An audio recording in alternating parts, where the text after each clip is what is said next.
ताई आमच्या सर्वांच्या लाडकी दूसरी ऊर्जावान महिला का स्वागत कर रही है, तो जरा ऊर्जा का प्रदर्शन कीजिए, जोरदार तालियां हो जाए एवरीवन। कौन सी ऊर्जा?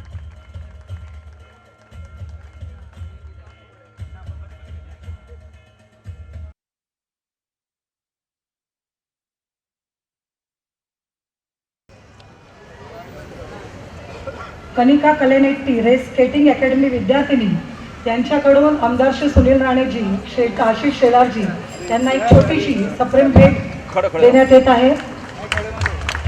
हे या छोट्या बालगोपाळांचं प्रेम आहे सर, ते आपल्यासाठी ते आवर्जून एक भेट वस्तू घेऊन येतात जी आपल्या हाताने बनवलेली असते।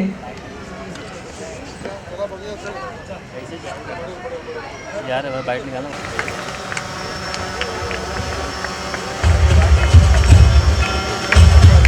जोरदार टाळ्यांच्या गजरामध्ये आपण या सोहळ्याला दाद द्यायची आहे। बोरिवलीकरांकडे टाळ्यांचा खजिना आहे, पण तो दिसला पाहिजे। या उद्घाटनानंतर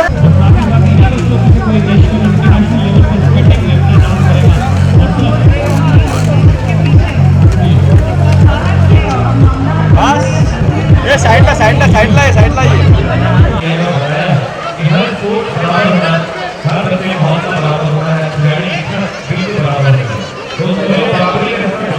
लड़ो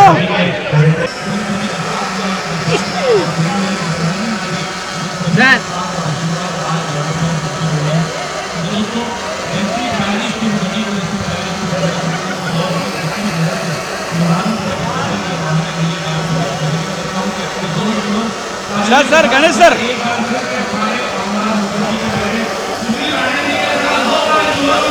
बाइट स्केटिंग रिंग के उद्घाटन और बॉक्सिंग रिंग और बास्केटबॉल के उद्घाटन में जिन्होंने पूरी मेहनत की और जिनके प्रयासों से ये भव्य सुंदर पूरा प्लान नियोजित इस प्रकार का क्रीड़ा संकुल लोकार्पण हो रहा है, ऐसे लोकप्रिय विधायक सुनील राणे जी, हमारी भाभी वर्षाताई राणे जी, जिन अधिकारियों ने इसके लिए काफी मेहनत की, ऐसे हमारी भाग्यश्री कापसे जी, हमारे कुश्तीवीर नरसिंह बंचे यादव जी, मंच पर उपस्थित जिलाध्यक्ष गणेश खनकर जी, मंच पर उपस्थित सभी महानुभाव और उपस्थित भाई और बहनों, सबसे पहले तो मैं आप सबसे नम्र निवेदन करता हूं कि जोरदार तालियों से सुनील राणे जी का आप अभिनंदन करिए, उसका अभिनंदन करना चाहिए। यह अभिनंदन सुनील राणे जी मेरे पार्टी के नेता है, विधायक है, इसके लिए नहीं। मैं मुंबई का अध्यक्ष हूं, उनके साथ काम करता हूं, उसके लिए भी नहीं।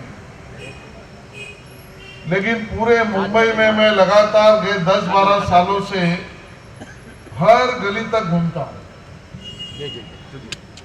लेकिन ऐसा विधायक मैंने नहीं देखा कि जिसने पूरे अपने क्षेत्र में सभी स्पोर्ट्स के लिए सभी व्यवस्था खड़ी की है।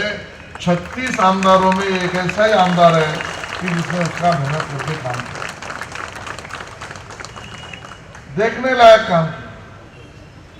ये स्केटिंग रिंग अपने आप में जितनी आइडियल होनी चाहिए उतनी आइडियल स्केटिंग रिंग बनाने का काम आपने किया।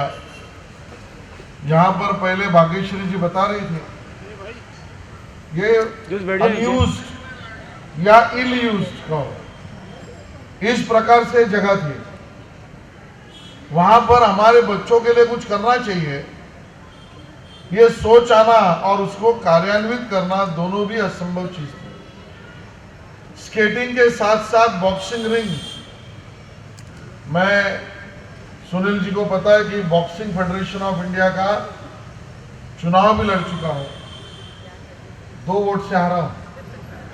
आपके बॉक्सिंग रिंग को उद्घाटन करने के बाद अगला चुनाव बॉक्सिंग फेडरेशन ऑफ इंडिया का पक्का जीतूंगा, क्योंकि रिंग निर्माण कर दौड़ूंगा। लेकिन लोगों ने और हमारे भारतीय जनता पार्टी के कार्यकर्ताओं ने और हमारे नेताओं ने जिस विश्वास से मुझे बोरीवली भेजा था, उस विश्वास को और प्रामाणिकता से काम करने के पश्चात जो आपके सभी के सामने लगातार पिछले 3 वर्षों से मैंने जो काम किए वो रखे, और आप लोगों ने जिस तरह से, बोरिवलीकरों ने जिस तरह से सभी कार्यक्रमों को सराहा, उल्लेखनीय जो काम हमारी सभी के टीम ने मिलके किए।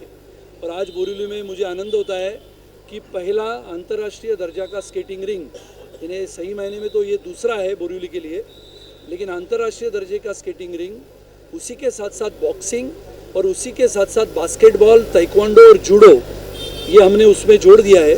बहुत ही आधुनिकता से काम करने वाले और इस देश को आधुनिकता के माध्यम से आधुनिक भारत बनाने वाले आदरणीय प्रधानमंत्री श्री नरेंद्र मोदी जी की कल्पकता को हम वास्तविकता में उतारने का काम हम सभी लोग करते हैं। और मुझे लगता है कि आज का ये दृश्य आप सभी ने देखा है, और ये दृश्य इसी चिर परिचित बोरिवली के नागरिकों का है, जिनके आज की आधुनिक पीढ़ी के बच्चे इस कार्यक्रम में सम्मिलित होकर इस मैदान पे उपस्थित है। विधायक जी, कुछ स्केटिंग के लिए चार्ज रखा जाएगा? अभी स्केटिंग के लिए फिलहाल तो कोई चार्ज नहीं है, लेकिन इसको सीखने के लिए अलग अलग स्केटिंग्स होती है, जैसे इनलाइन स्केटिंग्स होती है, स्पीड स्केटिंग्स होती है, और इसके लिए अलग अलग ट्रेनर्स रखे जाएंगे और ट्रेनर्स के माध्यम से उनको शिक्षा दी जाएगी अलग अलग स्केटिंग्स कैसे करते हैं। और विशेष रूप से बोरिवली की एक छोटी बच्ची जिसका नाम भूमि शिखर है, उसी को प्री ओलंपिक्स के लिए बोरिवली से, जिसकी उम्र 8 साल की है, उसको सिलेक्ट किया गया है। मैं मानता हूं कि आने वाले समय में बोरिवली ये स्पोर्ट्स का, खिलाड़ियों का एक नगर बनेगा, ऐसा मेरा विश्वास है। स्पोर्ट को लेकर 2 और प्रकल्प आप लोग कहा है, राइफलिंग के लिए और हॉर्सिंग के लिए। राइफल क्लब का उद्घाटन सम्माननीय देवेंद्र जी, जो हमारे उप मुख्यमंत्री है, भारतीय जनता पार्टी के नेता है, उनके हाथों से करना है। इसके लिए 26 जनवरी तारीख मैंने तय की है प्रजासत्ताक दिन की, या फिर उसके आगे पीछे 2-4 दिनों में राइफल क्लब का उद्घाटन बोरिवली में, पहला बहुत ही सुंदर राइफल क्लब। जैसे हम जानते हैं कि राइफल शूटिंग के माध्यम से अपनी नेमबाज अंजलि भागवत पूरे देश से लेकर विदेश तक पहुंची थी, अपने राघवेंद्र सिंह राठौड़ वो भी पहुंचे थे, अलग अलग, जिसमें हम कहते हैं कि राइफल शूटिंग के माध्यम से लोग आगे बढ़ते हैं। स्पोर्ट्स का एक नया नज़रिया, नया दरिया हम देखते हैं। और राइफल शूटिंग क्लब और आर्चरी क्लब ये बोरिवली के शिमपोली में, जहाँ पर हमारी अंजलि ताई केड़कर नगर सेविका है, वहाँ पर आने वाले 20 दिनों में शुरू होने वाला है। सर, इसको बनाने में कितना वक्त लगा? अभी ये आपने देखा, इसको बनाने में मुझे 1 साल लगा। राइफल शूटिंग क्लब बनाने में करीबन 6-8 महीने लगे। जिसके बाहर का जो गार्डन है उसको अभी बनाने में और 1-2 महीना लगेगा।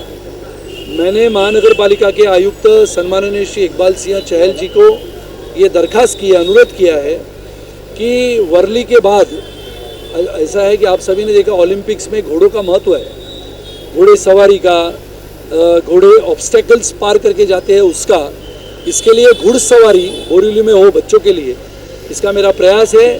और मेरा विश्वास है कि महानगर पालिका के कायदे कानून में हॉर्स राइडिंग के लिए जगह नहीं थी, लेकिन बोरिवली के मैदानों को देखते हुए एक मैदान बोरिवली में नए रूप से घोड़सवारी के लिए बच्चों के लिए हम बनाने वाले हैं, और आप सबको उसका न्योता भी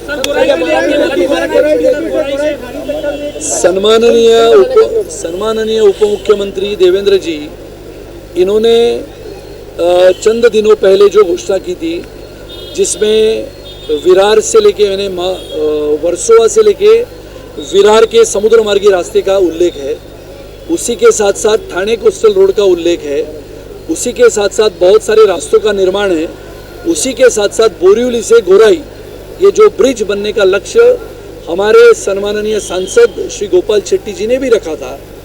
जो बोरिवली में रहते हैं उनको गोराई में जाना, गोराई गांव में रहते हैं, मनोरी गांव में रहते हैं, जहां पर अस्पताल की भी सुविधा नहीं है। अगर ब्रिज बने तो अस्पताल होगा, ब्रिज बने तो पानी की समस्या दूर होगी, ब्रिज बने तो नागरिकों को सेहत और आरोग्य के लिए अस्पताल का निर्माण होगा, और इस सब के लिए ब्रिज की आवश्यकता है।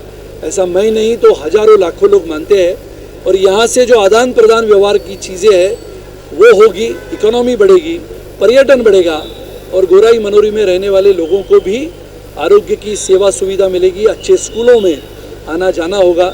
आदिवासी इलाका है, बहुत सारे आदिवासी पाड़े हैं, छोटे छोटे बच्चों और बच्चियों का शिक्षा के माध्यम से बहुत सारा लगाव है, और आज आधुनिकता से हम आगे बढ़ रहे हैं। अब सबको याद होगा ब्रह्मपुत्रा नदी पे बना हुआ धोला से सदिया सबसे बड़ा पुल जब निर्माण हुआ, तो करीबन 150 से 200 किलोमीटर लंबा जाने का रास्ता कम हुआ। 15 मिनट में वो रास्ता पार होता है। आज अगर आपको गोराईगांव जाना है या फिर गोराईगांव या मनोरी में किसी नागरिक की कुछ कारण से दुर्घटनाग्रस्त होते हैं या फिर बीमार गिरते हैं तो यहाँ से एम्बुलेंस जाने के लिए 36 किलोमीटर लगते हैं। और इसके लिए मेरा मानना है, बहुत सारे लोगों को लगता है ब्रिज की आवश्यकता क्या है, लेकिन ब्रिज होगा। ब्रिज की आवश्यकता बहुत सारे लाखों लोगों को है। पर्यटन भी होगा, बोट की सुविधा भी होगी, बोट में से भी पर्यटक जाएंगे।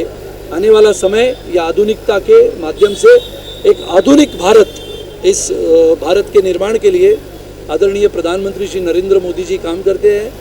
उन्हीं के साथ साथ कंधे से कंधा मिलाते हुए हम सब कार्यकर्ता ये आधुनिक भारत की नींव रखने का काम हम सब मिलकर करें और एक आधुनिक भारत का निर्माण करें, ऐसी मेरी इच्छा है।